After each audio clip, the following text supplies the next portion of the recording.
Awakened Living is a 21st century movement for people who consider themselves spiritual but not religious, who have a deep hunger for connected community and a divine impulse for personal and global transformation. Our mission is to encourage and inspire the awakening of human consciousness.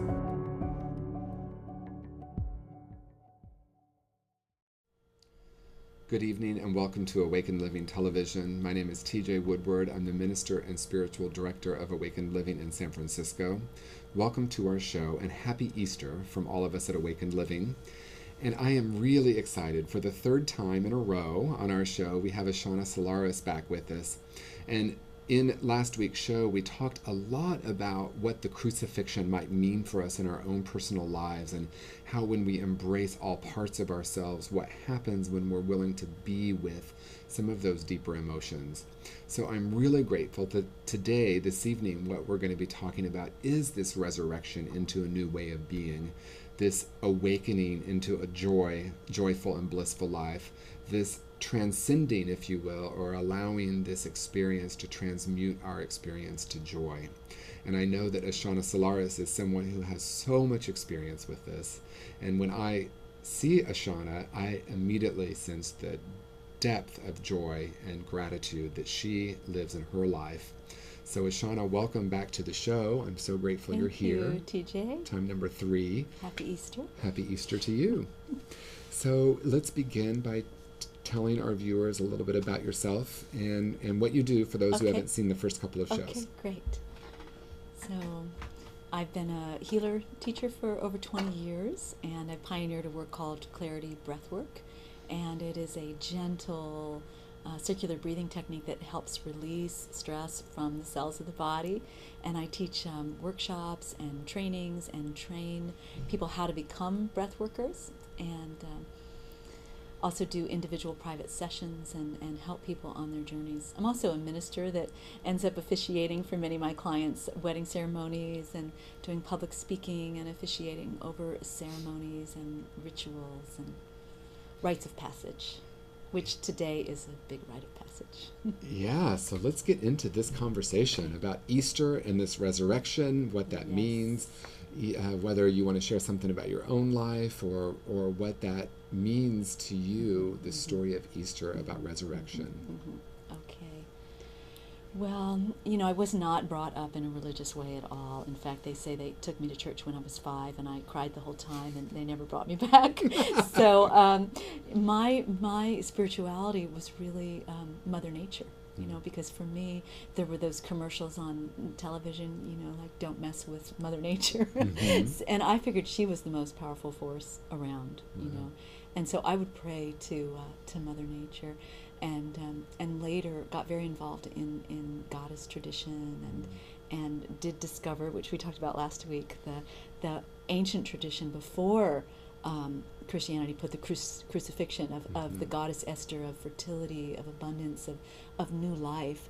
And there's now evidence coming out that it's really Mary Magdalene also, and that the eggs of Easter represent the egg of the sacred feminine, fertility, rebirth. There are even stories now that Mary Magdalene went and helped Jesus, have you heard that he didn't actually die during that time?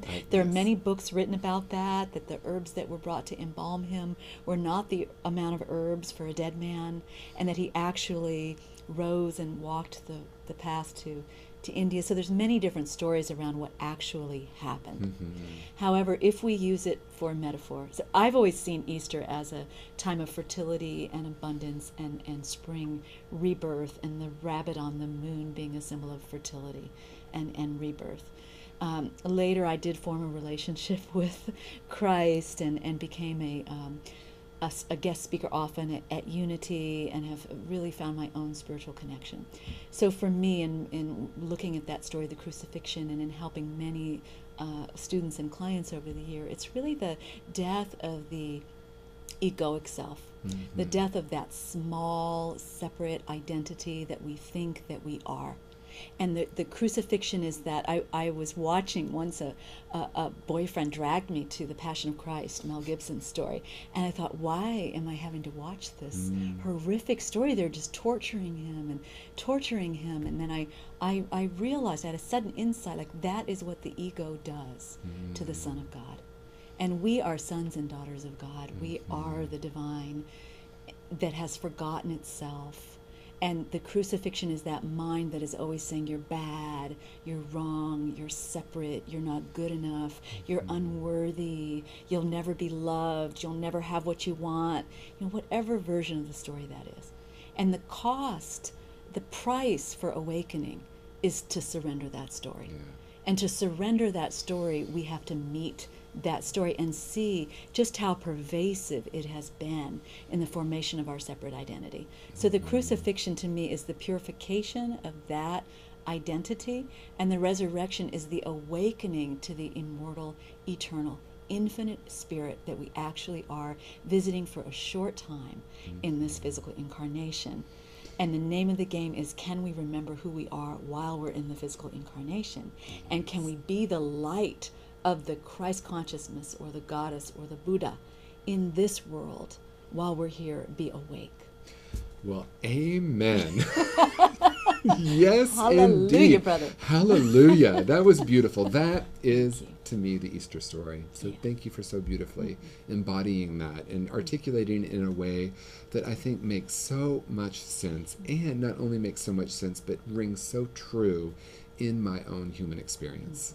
So thank you for saying that so beautifully. You're welcome. The one thing that stood out, well, a lot of things stood out, but the one thing that I want to maybe focus on is you had mentioned, and at the end, that you said, we are here in this body, let's recognize it now. Yes. And so I actually want to talk about what has it meant in your own journey, or in clients or in people you work with, about recognizing our own mortality, and how does that play a role? Because for me, one day I woke up and thought, oh, wow, I actually might die.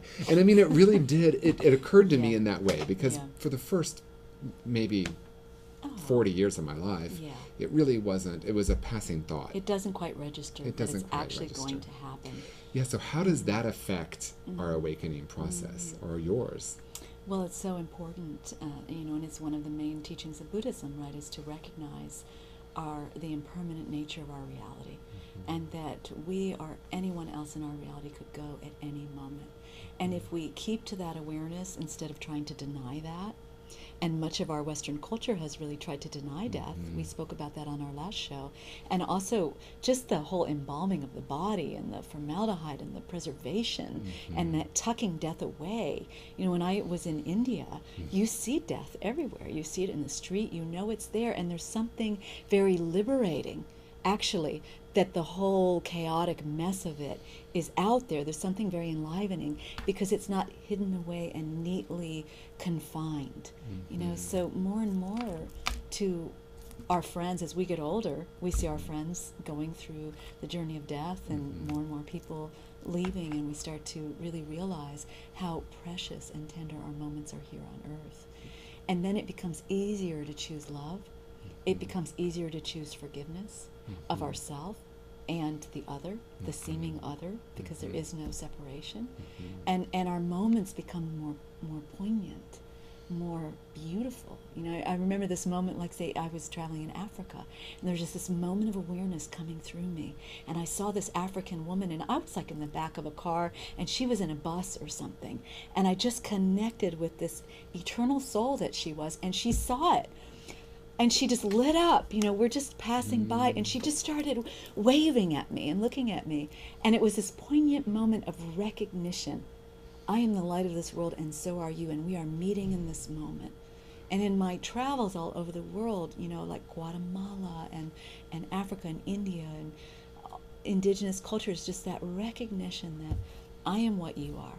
And these forms will die, will fall apart. We don't know how long we have, how can we engage this present moment? Yes. That's all we have. That's so powerful, and the way that I find it in practice so often is with young people, like under 18 months old, like little babies, and especially that age around 1, when they still remember. There aren't as many filters. They haven't put on the crown of thorns. So beautiful. And I mean, I've had such powerful moments of connection with people Darshan. in that age. Yeah, Darshan. It's amazing because it's like there's no one there, there's no I there yet to get in the way of that pure consciousness that's coming through.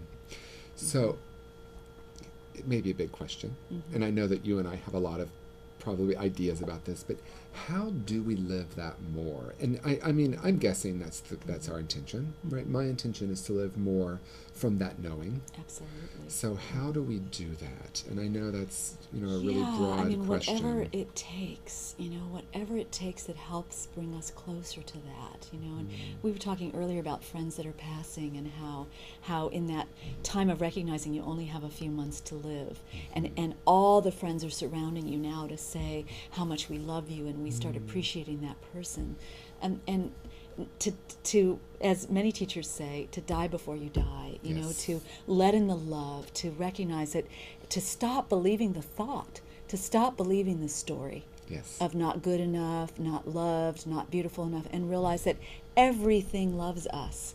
Everything is love. Everything is connected. We are connected to everything. And to me, practices, I do practices throughout the day from, my morning meditation, and everything can be a meditation, picking up the tantric masters, that say like the cup is alive. Every particle is Shiva Shakti dancing together, making love. The doorknob is alive. It's like David White has this beautiful poem called "Everything is Waiting for You," and he says, "Lay down the weight of your aloneness, and move into the conversation." Yes. It's like everything is alive. Everything is waiting for us to recognize it, and that's the possibility that's knocking on our door right now. And when, quote, bad things happen, Eckhart Tolle says, like, life is a dream. And then when bad things happen, it's like an alarm clock is going off in the dream, saying, wake up to what you are. And it is possible, and we have all experienced moments of it, that in the midst of a tragedy, a death, a loss, a moment of everything falling away and dissolving in a recognition that there is only love, that there is only this. And often it comes in the midst of those most tragic moments, comes that awakening. We have the possibility to have that awakening without having to have a tragic moment. Yes. Well, it's in, I'm reminded that in those tragic moments, often it's because my strategies for maintaining some other existence seem to crumble. And then what's left is this purity. And when things fall apart, as Pema Chodron says, when things fall apart, it's an opportunity for us to open up. And I love I just love what you've just said, because for me, it starts with a decision. It really starts with a fundamental decision that I am awake, I am love, I am God, and so is everything else on the planet. And when I make that decision, suddenly it's as if everything changes. Everything changes, and then it's right. So they say, don't look for enlightenment. Look for all the ways you throw enlightenment out in the present moment, because it's already here with us. It's all the ways that we discount it and are looking for it sometime in the future. Adyashanti says, when enlightenment in the future is no longer an option for you, you are ready. Oh, yes. I did a short video called "We Are All Enlightened," and it was met with some skepticism. And what I meant by that is, it's the truth of who we all are. I just don't always know it. As a matter of fact, I've been taught everything to not believe that.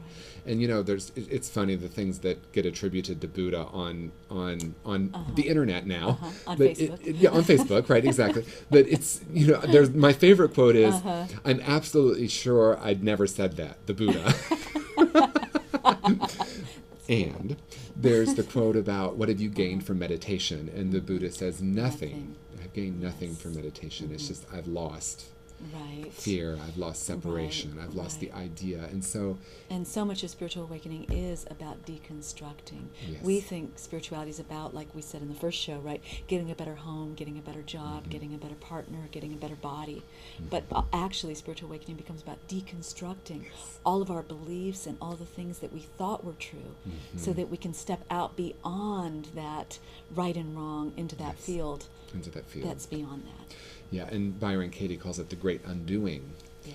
And at one point, I changed that for myself to the great remembering, because I do believe we come in, I mean, we probably come in with all kinds of things from our other lives, and we come in remembering, though. If I look into the eyes of a small child, and I know in our first show we talked about the birth process as well, so... There's always an opportunity to remember, and it's that dance between, doing the practices and the focused awareness of that remembering, and then doing the work that needs to be done, that the Buddha spoke about, the work that needs to be done. And Adyashanti has a great book called The End of Your World, which is what happens after awakening. So there's the experience of awakening to what we are and who we are, and that there is no separation, and that it is just that vast I am consciousness that we are, and beyond that, not even an I am, just that, and then there's the living embodiment of that realization, and that's a different thing, because that is the deconstruction of the mind that goes into the, like he talks about when awakening hits the gut level. Yeah. He talks about when awakening hits the mind, then those Velcro thoughts, he calls them, can be very convincing that I'm not enough, can get stronger. Pema calls it heightening neurosis. Yes. Like as awakening comes in, it kind of turns up the heat on what is not awakened inside of us. And when it hits the gut level, that's when a lot of the primal terror, the primal fear can come up. And that's when we might need to actually step aside from awakening and spiritual growth and do some therapy, do some trauma healing. So there is that we are all enlightened. And then there's the actual, how do we live that moment to moment, day to day? Yes, and thank you, because that helped give me some framework, or a different way of saying it maybe. We're all enlightened, and then there's a process of us getting to know that. Or getting to remember that, or coming into awareness or into alignment with that in our daily lives. That's right. And whatever it takes, for some people, it's going to be a meditation path, for someone else dancing, for someone else taking care of their child, for someone else gardening, But I say, everything that I do all day is a spiritual practice. Yeah, and I would love to actually talk a little more about that, because to me, at one point, my meditation practice wasn't just about being on the pillow, so to speak, but really about bringing it into daily life. And one of the practices that really has fundamentally changed my way of being is Tonglen, the practice of Tonglen in everyday life. And for those who don't know about it, I'll just share. Tonglen kind of flips a lot of what we've been taught. It reverses it. So many of us have been taught, breathe in love and light, breathe out fear and disharmony and discordance. And this is that I tap into that deepest, truest part of myself, which of course is not a part, but when I recognize that truth, breathe in pain and suffering of a situation, myself, with myself or with a loved one or in the world, and breathe out pure light. That's right. And that's a practice that I can take into every conversation, every grocery store line, every place. So I'm wondering if you could share, because I know in just being with you, that you live your life as a meditation practice. I feel Tonglen is actually a practice that I've been using, inspired by Catherine Woodward Thomas, who wrote Calling in the One, and uses a practice of meeting those smaller parts of ourselves. So, we have the enlightened, mature adult part of us, and then we have these very small parts of ourselves that are coming up saying, I'm unlovable, I'll never be loved, I'll never be good enough, whatever story that they're carrying in emotion. And a lot of times we'll become like the parent again, and we'll say, oh, go to your room, I really don't want to feel that right now, come out when you can be nice, or we deny it, or we suppress it, or we go get another latte, or we'll check our cell phone or our Facebook, but to really do Tonglen with that part of ourselves by breathing into that. This is part of my daily practice, breathing into that part of me. What are you feeling? And then breathing into the feeling. I hear that you're feeling sad. I hear that you're feeling scared. And then breathing out that prayer of healing for all beings that are feeling that. Yes. And there might be billions of people that are feeling a sense of unworthiness at this moment right now. And when I can expand beyond it's only me to it is the world that is feeling that, and I am feeling the world, and I can breathe out that prayer of healing, that's more and more my daily practice. Is what I'm feeling is often the world, and I can breathe love into that. And then what are you needing? I'm needing love. I'm needing care. I'm needing a friend, and then breathing into that need that I have.